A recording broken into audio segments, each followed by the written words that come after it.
So hello and welcome to a slightly different Feature Friday. So today we are going to talk through the pillars that you need in place to manage the performance of your assets. Call it asset performance management, if you will. So I'm John Q. Todd. I'm one of the senior business consultants here at TRM. So welcome. But first, of course, a quick commercial. So TRM joined forces with IDCON several years ago. We created a unified approach to improve reliability and maintenance. So IDCON has for over 30 years focused on the people and process parts of the equation. And TRM, for just as many years, have focused on providing the supporting technology.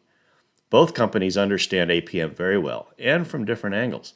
So contact us after the session and see how we might be able to assist you.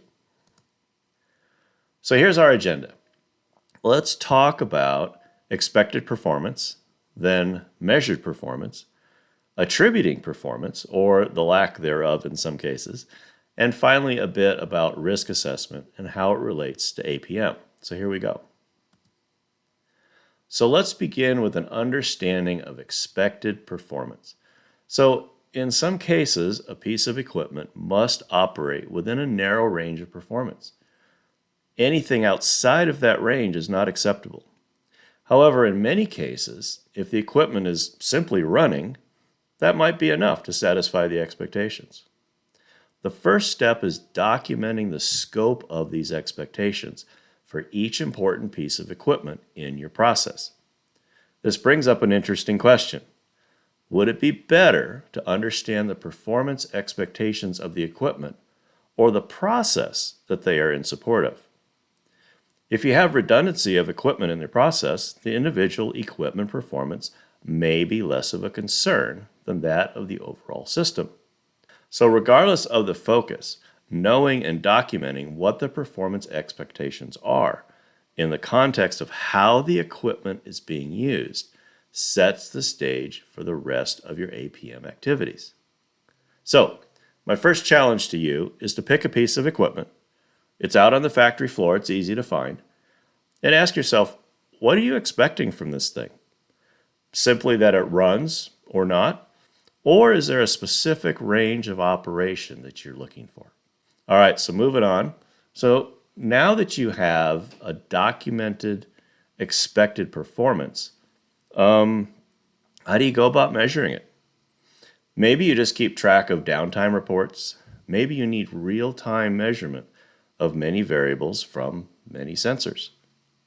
The data that you collect needs to suit the decision-making process that you use it for. The data must be useful for finding trends, specific failures, and other insights into the health of your equipment. The methods used to capture the data must also be appropriate to the equipment and the environment that it's operating within. And so finally, measurements could be made downstream in the process that infer the performance of an upstream piece of equipment. And certainly, the validity of all collected performance data is really the most important element of APM. So what can we attribute the performance levels that are being measured, good or bad, to? It's okay to start out by saying you don't know. That's kind of the point of this exercise, finding out what you don't know. A simple example is a new motor that started out all gangbusters and is slowly degrading in its performance. Why? Well, that list of possibilities is very long. So here is where some root causes and failure analysis is in order. You want to get down to the true reason or reasons why the equipment is not performing as you expect. Be prepared to discover that the equipment is not being operated properly or was never intended to run in the environment that it finds itself in. So to be honest, risk assessment should perhaps be the first thing that you do. What risk does the operation of this equipment bring to the organization? What activities, otherwise known as mitigations, should you perform to reduce or eliminate these risks?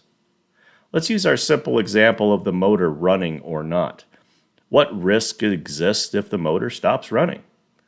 What can we do during its lifetime to mitigate the risk if the motor does stop.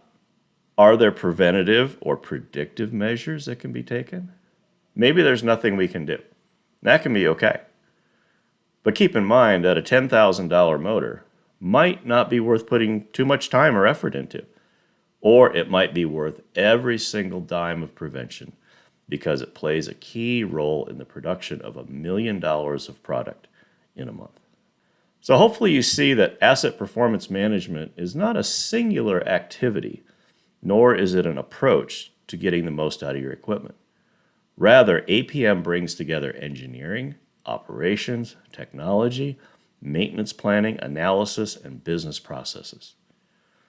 Some of your equipment may be very simple and just doesn't need much focus in this area. Some may be critical and pose safety and environmental risk if not well cared for. So of course, contact TRM and IDCON so we can talk about your APM goals and see how our consulting approach or our technology can help you. Thank you so much for your time, and we'll see you next week.